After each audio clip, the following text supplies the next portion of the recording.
Riot Games and its CEO are being sued for workplace harassment and gender discrimination. The recently filed complaint caps off a years-long investigation into an allegedly toxic workplace. The gaming giant has been sued for both of these things before, as well as allegedly firing women who've decided to speak out. Riot says they made a lot of changes since the allegations were made, but this complaint begs to differ.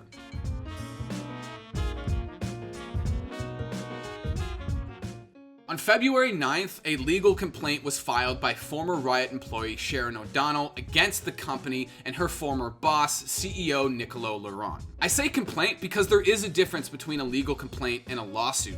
A complaint refers to all of the documents filed explaining the allegations, while a lawsuit refers to the actual legal proceedings that take place in court. O'Donnell was hired as Laurent's assistant in October of 2017 and was eventually fired in July of 2020. The complaint alleges that, throughout her time working for Riot, O'Donnell experienced multiple instances of harassment and gender discrimination. Quote, shortly after the plaintiff was hired, the defendant Laurent began a pattern of harassing the plaintiff based on her sex or gender.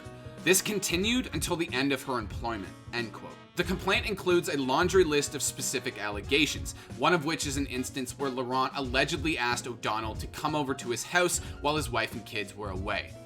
Note the spelling. The complaint alleges that Laurent constantly demeaned O'Donnell and references a time where Laurent was allegedly, quote, staring at her in a sexual fashion when discussing his underwear, while telling the plaintiff that he really was a size extra large, but that he just liked a tight fit, end quote. On top of that, the complaint alleges that O'Donnell was forced to work overtime she was never paid for and rarely was given her legally mandated work breaks. The complaint also states that once she refused Laurent's advances and went to HR to complain about his behavior, her work duties were stripped away and she was eventually fired. The complaint says that by not paying her for her overtime work and not giving her her legally mandated work breaks, Riot violated the Fair Employment and Housing Act, or FEHA, in the United States. And if you didn't know, FEHA was passed in 1959 to help fight against sexual harassment and other forms of unlawful discrimination in employment and housing. The complaint also alleges that Riot Games as a company failed to take all of the necessary steps to stop this alleged behavior and essentially just ignored everyone who came forward to talk about it. According to the complaint, things got so bad for O'Donnell that she had to seek out medical attention. Quote, as a further and proximate result of the discrimination as aforepled, the plaintiff was required to and did seek medical attention and will need medical attention in the future, end quote. Now, O'Donnell's experience that we've been talking about so far is not an isolated incident. In fact, this story goes all the way back to 2018. In August of 2018, Kotaku published an in-depth investigation into the workplace culture of Riot. By speaking to 28 current and former employees, the investigation was able to highlight a series of systemic issues relating to alleged sexism, harassment, and abuse of power by management. In particular, the piece describes a workplace where women were consistently turned down for leadership positions, as well as a list that was allegedly passed around by senior management describing women at the company they'd like to sleep with. By November of 2018, a few months after the original story broke, one current, at the time, and one former Riot employee filed a class action lawsuit against the company alleging systemic gender discrimination. Developer surveys consistently find that discrimination and sexism are endemic to the gaming industry, but to understand how bad it's gotten, we have to look at one company in particular that is crushing it on the sexism leaderboard.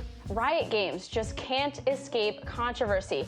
This week, the League of Legends developer was slammed with a class action lawsuit claiming that the company fosters a sexist work environment. In the ensuing aftermath of the reporting and the class action lawsuit, Riot went into full-on crisis mode.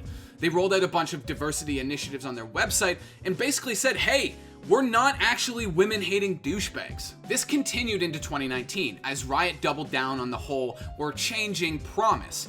But the thing that made this go international and caused one of the biggest walkouts that the games industry has ever seen was something called forced arbitration, which is a tactic designed to stop employees suing for all sorts of workplace violations, including gender discrimination and harassment. It works like this. If an employee files a workplace lawsuit against their employer, forced arbitration makes it so that there's no public trial. Instead, a company hires a private litigator to reach a settlement behind closed doors, away from any public spotlight. It's a pretty nefarious tactic that companies like Google have stated that they've stopped using.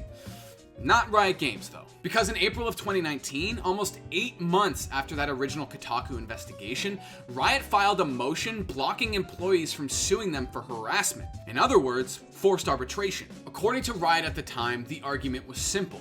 As soon as these women were hired, they waived any right to sue. On May 6th, 2019, Riot Games employees and other games industry employees from around the world staged a gigantic walkout in protest of Riot's forced arbitration policies and the entire situation as a whole. We reported on this at the time in one of the very early episodes of this show. Over the past few months, Riot Games has been under a ton of criticism. Current and former employees have accused the company of fostering a toxic, sexist workplace culture and breaking California labor laws, which all led to a walkout last month, and based on how it went, we're in for a lot more action. In response to the walkouts, Riot announced they'd be changing their policy on forced arbitration. Sort of. Quote, ultimately, given the complexities of ongoing litigation, we will not change our employee agreements while in active litigation. Everything we've heard will impact our discussions when we revisit arbitration, and we hope to have an answer that will be satisfying to everyone. At a minimum, we will give new rioters the option to opt out of arbitration on individual sexual harassment claims. End quote. So what Riot essentially said here was, hey, if you're currently suing us because we're shitty, well, tough luck. But in the future, if you sue us for being shitty, well then we won't force you into closed-door arbitration. On top of that wishy-washy statement, Riot announced a new diversity and inclusion department with the goal to, quote, leverage a group of engaged and thoughtful rioters from teams across the company to participate in formal discussions on D&I. End quote. All of this was happening throughout the summer of 2019, and by December of that same year, the class action lawsuit that was filed in 2018 finally came to an end. A court ordered Riot to pay out $10 million, spread out amongst every woman who had worked for Riot in the past 5 years. And according to one of the plaintiff's lawyers at the time, this settlement was one of the largest in California history for gender discrimination lawsuits. From there, things died down for a while, and everyone hoped that Riot was taking their diversity initiatives seriously. Which brings us back to now, almost 2 years later, on the cusp of another lawsuit alleging the same sexist behavior, this time leveled at the CEO of the company. And in terms of a resolution, O'Donnell is looking for compensation over the lost wages from the overtime she worked, as well as damages stemming from the emotional and mental health turmoil she experienced while working for Riot and Laurent. Now, I reached out to Riot for a statement about this whole situation, and here's what they had to say. Quote, in this case, because some of the claims relate to an executive leader, a special committee of our board of directors is overseeing the investigation, which is being conducted by an outside law firm. Our CEO has pledged his full cooperation and support during this process, and we're committed to ensuring that all claims are thoroughly explored and appropriately resolved. One subject we can address immediately is the plaintiff's claim about their separation from Riot. The plaintiff was dismissed from the company over 7 months ago, following more than a dozen complaints from both employees and external partners, and after offering multiple coaching discussions to try and address these concerns. Any suggestion otherwise is simply false. End quote. So almost 2 years later, have things actually changed at Riot?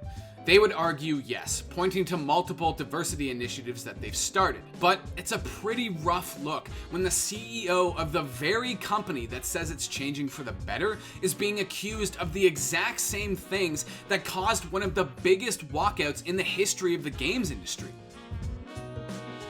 Thanks for watching. If you want more content like this, hit the sub button and ring that notification bell. For unique bite-sized videos you won't find anywhere else, hit up our Instagram, Twitter, and Facebook pages.